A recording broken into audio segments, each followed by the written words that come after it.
What's up, Mets fans? Welcome back to the channel. In today's video, we'll be doing an updated version of a video we previously did over a month ago on 5 potential Mets managerial candidates, because now that the Mets actually have a GM in place, something they didn't have then, so all things were speculative back then, we have more uncertainty as reports over the past 24 hours are indicating the type of route that Eppler would be going down, having ties to many of these potential names, including some that we discussed in the previous video, so it is reoccurring here. So that's what I'll be breaking down in today's video, everything there is to know about these 5 potential fits for the Mets managerial wise, why they potentially be a strong fit, maybe why they be a bad fit, and what is their current connection, if at all, with Eppler. So as always, folks, make sure you stay all the way till the end of the video for all the details on my thoughts on these 5 potential options managerial wise for the Mets. And again, folks, if you ended up enjoying this kind of Mets content and you want to see more great Mets content like this, don't hesitate from smashing that like and subscribe button, sharing this video with your friends, on the notification bell, all those great things. Thank you again for the continued support, folks. Now let's jump right into today's video.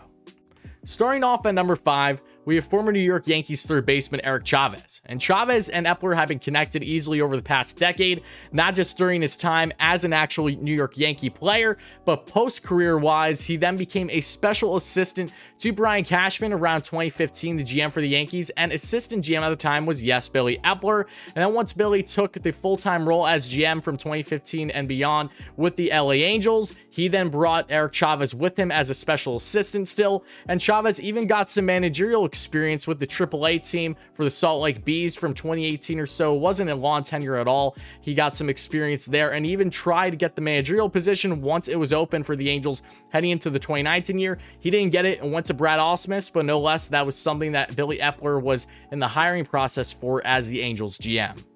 Now getting on to number 4, we have former St. Louis Cardinals manager and Mike Shilt. Shilt, who's been with the Cardinals for the past 4 years, the only time he's been as a manager in the league thus far, led them to playoff bursts in 3 of those 4 years as manager, including an insane stretch in 2021 down in the season to winning upwards of 18 straight games, then to unfortunately fall short in the wildcard game to the LA Dodgers. And right as their season was finished, so was Shilt's time as a manager. There was a lot of hostility, a lot of things building up to this point apparently. Reports indicate that Shilt is a very anti-analytic type guy, so that wasn't resonating well with ownership and management per se, but no less, he's part of it now. He's available, he's a free agent, and probably the top free agent, if not one of them for sure, with managers with experience available for a team looking for one. So you'd have to think, regardless on if he would be a favorite fit or not for the Mets, that they're at least going to give him a call, at least potentially an interview, knowing the resume he's had at this point in his career in just a 4-year span as an MLB manager.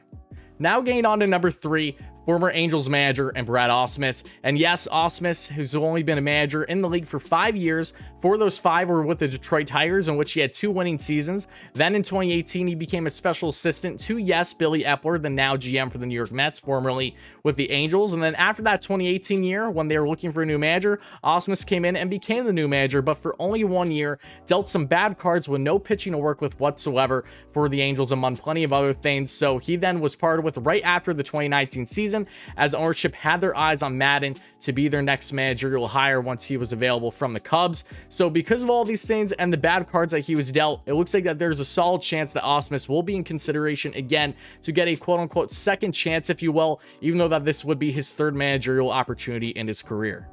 And at number 2, my personal favorite on this list, even though I understand the pros and cons to all of them, and someone that we discussed in our previous video, that being Joe Espada, the Houston Astros bench coach, has done a great job in Houston over these past couple of years, helping build the winning culture that they've had, Sheen scandal or not. And prior to that was with the New York Yankees as a third base coach, and just like Eric Chavez, a special assistant to the GM and Brian Cashman, which Billy Eppler was the assistant GM during that time in 2014. And when the Angels were looking for a manager, in which went to Brad Ausmus, of course, in 2019, he was among those people of consideration that was getting interviews done. So be very interesting to see where the Mets potentially prioritize him on their list. But Espada has been deemed for a couple years now as a next man up to be a manager in the league, so don't be surprised to see him get some heavy consideration throughout this process.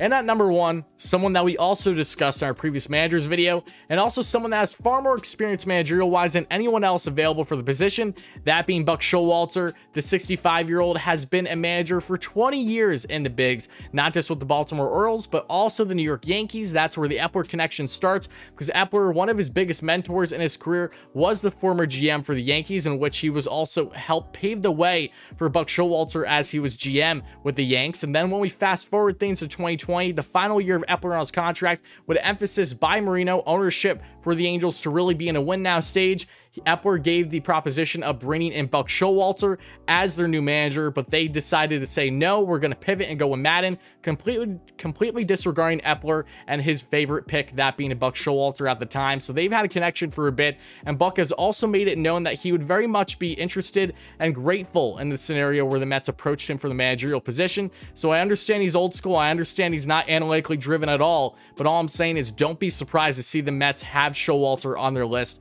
as one of their top candidates for the managerial position.